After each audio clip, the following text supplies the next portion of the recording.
My take on how to get the highest marching power kind of around gear. And take this for what it is. I've had a lot of arguments back and forth with different people about this. I used to have my top five with everything at 20.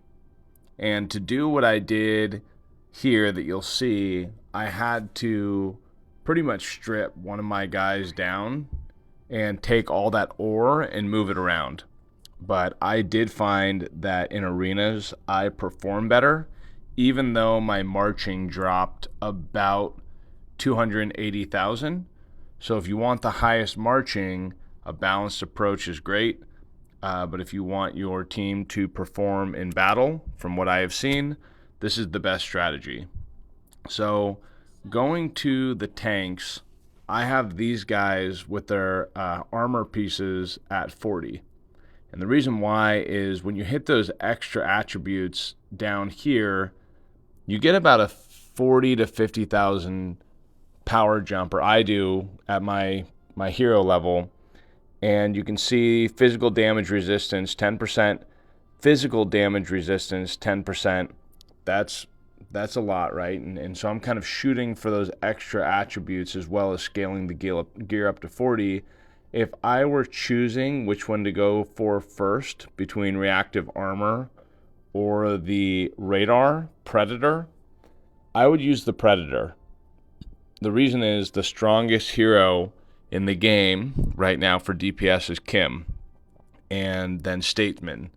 And if you take a look, well, first we'll start here. Energy damage resistance 10%, and then another 10%. And if you come back and take a look at those heroes, you can see that they do energy damage. So fire a rocket at random enemy, dealing energy damage. Right, so she's doing energy. Here's an energy boost for her.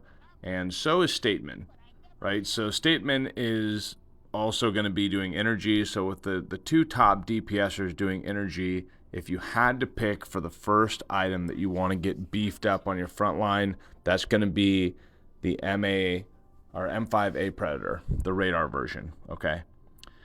The next item, if you're picking kind of for your DPS, the most important piece, I have gone with the railgun. And the railgun, just to let you know, if you get it up to 40 and start to use the blueprints, I saw diminishing value. If I didn't already have this and I had one railgun at 40 plus 1 and the other one was at 5, I would have considered grabbing my ore. But if you have the ore, feel free. You see people with red, past the 5 upgrades and into the next tier. I'm sure they do fantastic. You can see the extra attributes keep adding up. One thing that I think is important to note if you're trying to figure out where to go with everything is if you come to the gear factory, you can actually see a bit of an indicator of how much power at the base these are going to give you. So the railgun will give you about 31. The reactive armor gives you 17, almost 18. The radar gives you 13. I always grab data chip first. You can see that it is the most balanced, highest bang for the buck. And so when I'm building out a new set of gear for, my second tier folks, I've got kind of a lot more data chips floating around on this backside. And that also helps me hit my arena ranks and kind of have enough power for the week for those. So if you're looking for the biggest bang for the buck on a power boost, it's going to be the data chip. As far as for your DPS heroes, I would focus on the railgun. And note that this overlaps really well with boosting hero attack. 597 on that one, and then 895. So those two really need to be going hand in hand.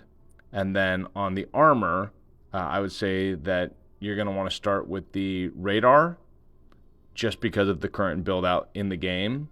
And then moving to reactive armor. Again, those should go hand in hand for your front.